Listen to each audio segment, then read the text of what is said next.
So, on my last day here in Des Moines, I thought I would read an article to you from the City View. Your city, your style, your news. We are Des Moines. This is their summer edition. And it's kind of cool because it reminds me very much of the articles that I write for the Northeast Journal. It's kind of a happy publication. But Woodlawn Cemetery is one place that I didn't quite get to, which is unfortunate, but I've heard it's haunted. People have told me about multiple haunted houses actually around the cemetery, which is really interesting. And there's a little article in here entitled, this is from Joe's Neighborhood, 2 Characters and a Dog in Woodland Cemetery by Joe Weig. So I thought I would read it. The graves sprawl over the bright green and faded brown grass like grazing cattle over the stubble of an Iowa cornfield. That's a visual. Narrow blacktop roads meander here and there across the 65 acres. Pools of sunshine dance on the white granite tombstones and the half-buried markers of gray river rock.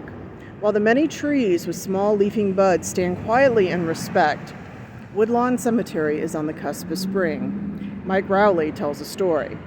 More than 100 years ago, there was an undertaker preparing a body, and this dog appeared and always seemed to be underfoot. So the days go by, and they have the funeral at the cemetery. Again, they see the dog off to the side. The burial takes place. The caretaker at Woodlawn Cemetery notices this dog still hanging around this guy's grave. So they try to give the dog some food and water. Mike Rowley is a big man, broad shoulders, wide smile, well-spoken. Unsurprisingly, a retired pharmaceutical salesman, surprisingly a collector of stories, a curious historian, and the savior of many a grave in Woodland Cemetery. My dad died when I was about 8. I spent a lot of time with my grandparents. I was the youngest in my family. I always had a natural interest in history. Never made any money off it, though. Mike speaks with the subdued intensity that is hidden behind his smile and a quick laugh. Don't be fooled, folks. He has a plan. And since he is bigger than his skin, he tries not to overwhelm his listener with his enthusiasm for whatever that plan is. We were in cemeteries all the time as the old relatives died off. I always thought cemeteries were fascinating, and I wondered what that guy did or what he or she did. Why interest in the small stories? It's not the headlines that make people tick. It's the little untold things. Mike smiles. Maybe I like the small stories better because I have a short attention span. Or maybe it's from touching your own tombstone. Mike was awarded the 2023 Lifetime Achievement Award from Des Moines Park and Recreation. Michael Rowley, whose relationship with Des Moines cemeteries began more than 6 decades ago, has worked tirelessly to honor and remember those laid to rest within them. Rowley has spent countless hours researching stories, planning cemetery projects, and curating our city's history. Days go by and the dog will not leave. It's really getting famished. Finally, the caretaker's wife gets the dog to come home with them. The dog's name is Queen. Mary Christopher, a realtor in the Des Moines area with VIA, a group of mature realtors who help each other rather than compete, according to Mary, just wrote a book with Mike, Woodland Cemetery in Des Moines, A History. I decided to do this book on Woodland Cemetery because there really wasn't a book of all the stories. I approached Mike by accident. He was leaning over a grave, and we were introduced. How appropriate. Mary smiles easily and speaks of cemeteries with the bright eyes of a young kid showing you their favorite toy. I love cemeteries. I can't travel without stopping at every cemetery. I don't know why I love it. It's a little creepy, but I love it.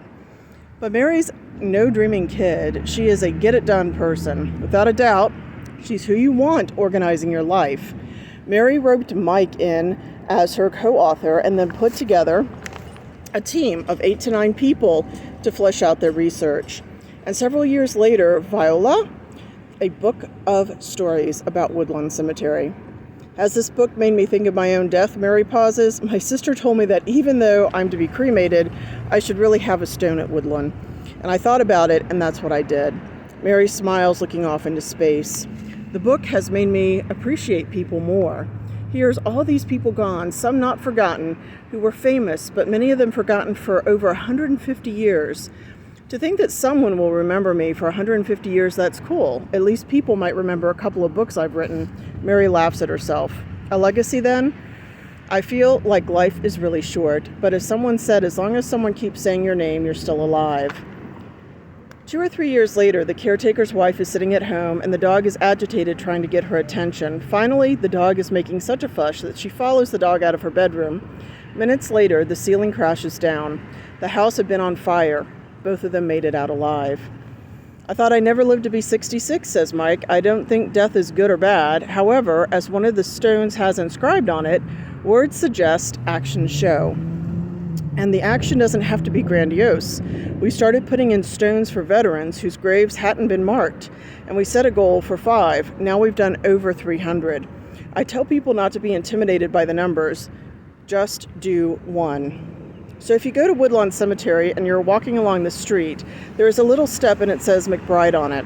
The step is the gravesite of the caretaker long ago who took Queen home. We thought as the step was so small, it was too small for you or me to step on, but perfect for Queen to rest upon. We like that thought.